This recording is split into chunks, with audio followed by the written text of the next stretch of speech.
Hello everyone, and my name is Miroslava and I'm the founder of Artefacto online learning platform. And we are here today to discuss a very important and difficult topic, light and shadow in watercolor. And I'm very happy to introduce to you an amazing watercolorist from Australia, Chan Dissanayake, who is gonna share with you today what types of light actually exist and how to deal with it with watercolor so that your paintings look realistic. But before we actually start the lesson, I would like to invite you to our free online workshop by Chan Dissanayake, at which you not only learn about different types of light and how to deal with it, but also Chan will show you how to paint the shadows, because this is always interconnected, yeah? And so follow the active link in the description to this video and you'll get registered to his workshop. And now it's time to move on. So let's learn about light and shadow and bring your watercolors to the next level. But I just want to show you direct light and shadows and how that works. So in theory, I'm a landscape painter, and when I go out there, I'm confronted with two different types of light generally. And one is direct light, depending on the time of the day and the atmosphere and the weather. The other is ambient light or indirect light. Sometimes we get a misty, rainy sort of weather where there is no direct sunlight, and that behaves differently to having direct light. So, but I think we need to understand a little bit more how direct light and reflected light actually works. So I've just got this little model here. So you can see, I'm just going to annotate here. You can see, so we've got a sunlight coming through, let's say it's beaming down, and let's see what happens. The sun coming down on us, and it's somewhere it's going to be very strong light. This is probably the strongest light you'll ever get, and it's warm light, and it's going to hit a surface. Let's say this is the ground, it's grass, right? And it has green in it. And what happens with reflections is it actually inherits the local color and then reflects a weaker form of itself.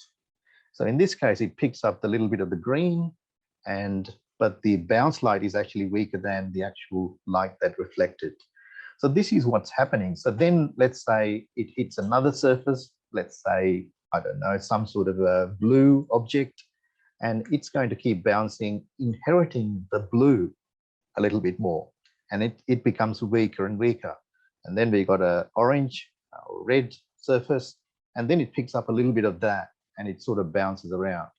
So this is what's happening with light. It inherits the local color and becomes weak. And it just keeps going on. And eventually it's too weak to see and we just don't see it, but let's just look at it as an example of a model. And this is like a nice bright day, a city lit. So we got the sun beaming down, and then let's put in some buildings and trees, different colored buildings, a tree. And so the sun beam sort of comes down and hits these surfaces. So this is direct light. And then the reflected or the bounce light takes place, reflecting the color of the surface that it reflects and becoming very weak. So it just keeps bouncing up and down. So you can see now there's lots of light bouncing. When there's a direct light, there's lots of colors that are bouncing around. And one of the problems I see is people painting from photographs where cameras don't pick up these reflected light.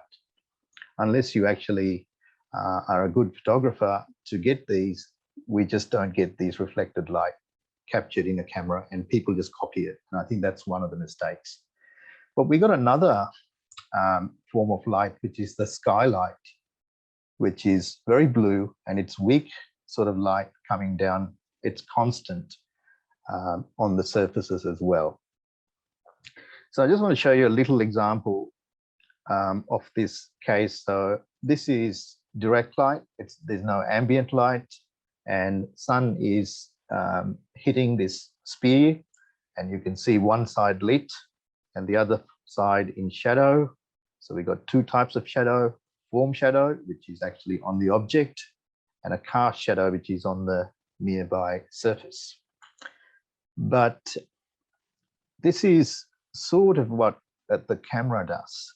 And this is the level the camera actually stops. But we got to actually understand what happens. So this is what happens really. So this is direct light with reflected light.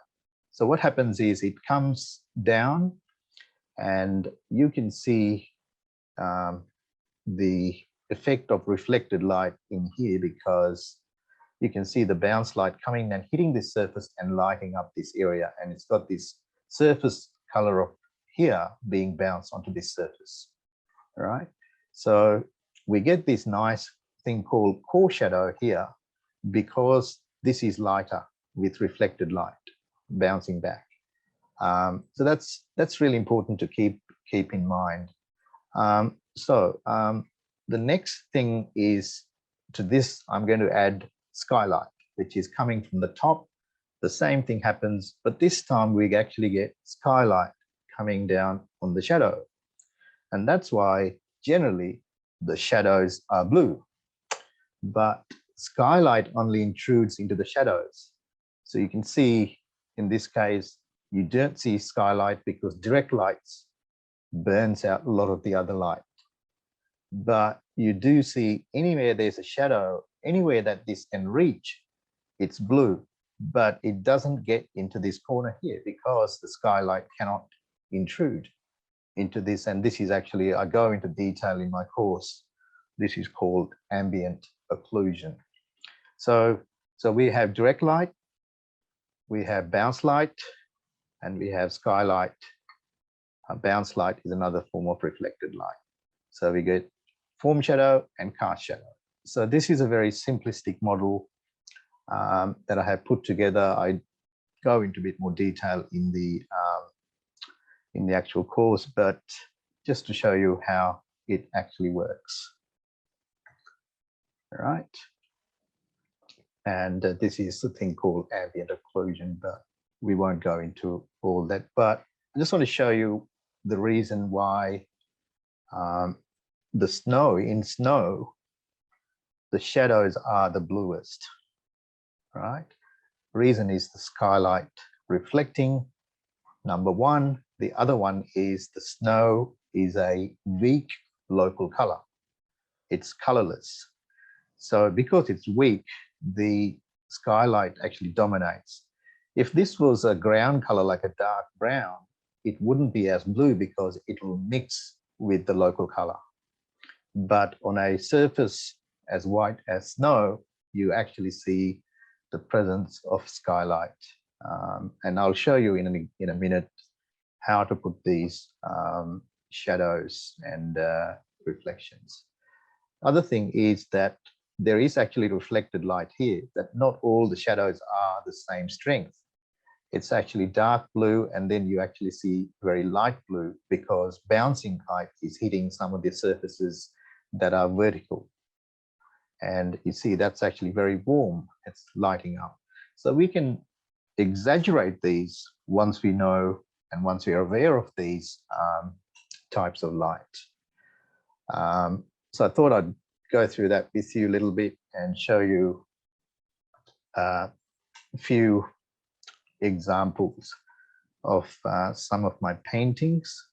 So this is a painting that has no strong light, and you can see there is no strong cast shadows, and the background, for example, is very misty and very soft edges, and the values are very closely related.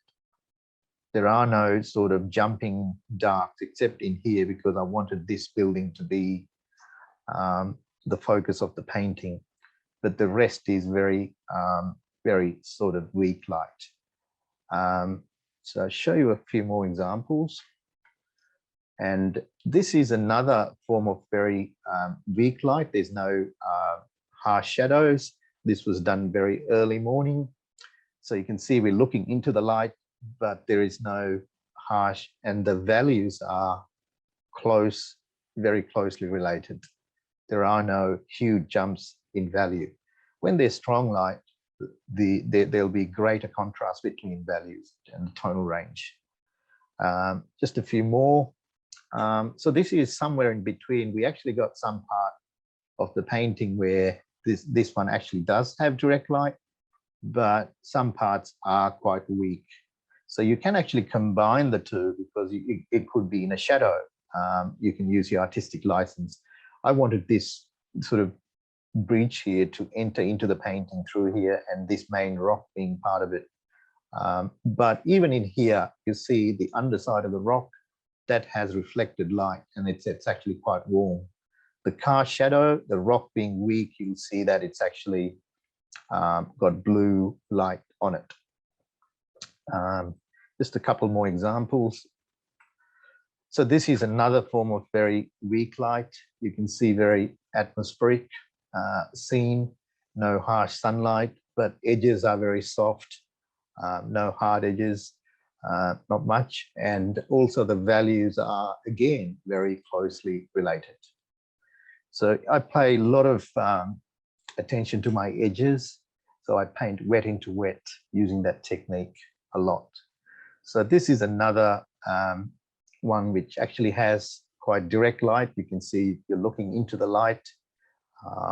You will see that a lot of the sharper edges are in this log where I wanted, and all around the painting, it's actually softened, deliberately softened to lead your eye into this area here. But you see, even in the log, it's not black. It's actually got reflected light bouncing back onto these surfaces. Just a couple more. So let's have a look at a few reflections. Reflections are interesting. We have different types of reflections.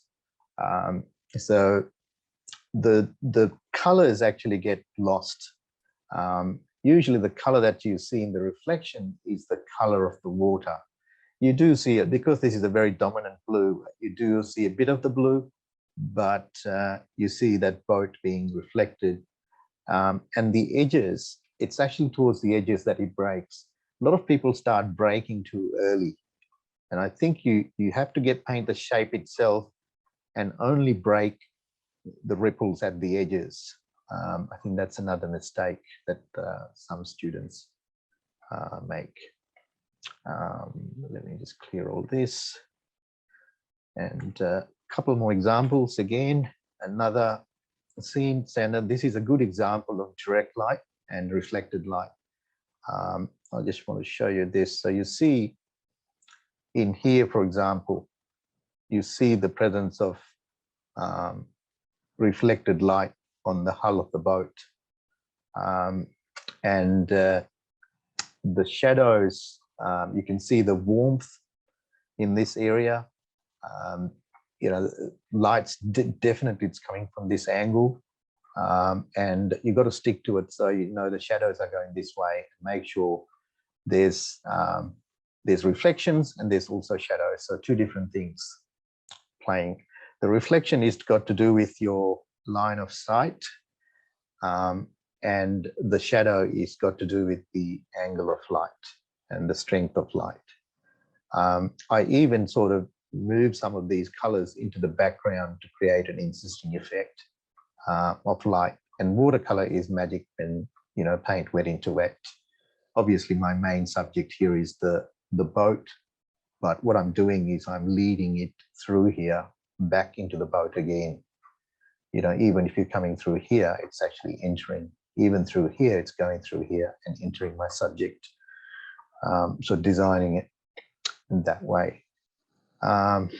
Maybe just a couple more. So this is actually one similar painting is done for you as complete painting in one of the lessons. So you'll see that different types of reflections here. In this case, the reflection is a weaker form of what's above, and dark things reflects light on water, light things reflect darker in water. So you can see that this is actually lighter, and in water it's actually slightly darker. And in this case, this is darker above, but on water it's actually lighter. So knowing that, we can actually push little things, a little bit of artistic license, and to bring the best effects. This is also about morning light, very soft light, but warm light. So I deliberately kept a warm palette. In this case, it's coming through here this way. And the reflections, I wanted to keep it very soft, but I actually made it a hard edge consciously, because this is where the lightest lights are. And that sort of enters your painting into the painting. And you can see how soft the background is. The same colors have been repeated all throughout for Unity. The purple and the blue, the yellow and the purple, and being complementary colors, they work well together. So I hope that now you realize the importance of light and shadow in your watercolor paintings, because that's what makes your paintings look deep. That's what makes them look realistic and full of life.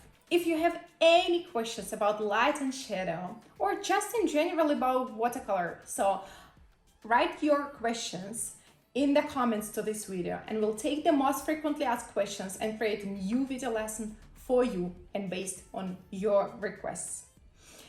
So keep on watching our video lessons, keep improving your watercolor, keep enjoying your life, and it doesn't matter how old you are and what is your background. Art is something that makes you feel younger, that gives you a lot of energy and positive mood. If you haven't done yet, please follow the active link in the description to this video and register for a free online workshop with an amazing artist from Australia, Chan Dissanayake, and learn about the most crucial topic in watercolor, light and shadow. See you next time. Bye bye.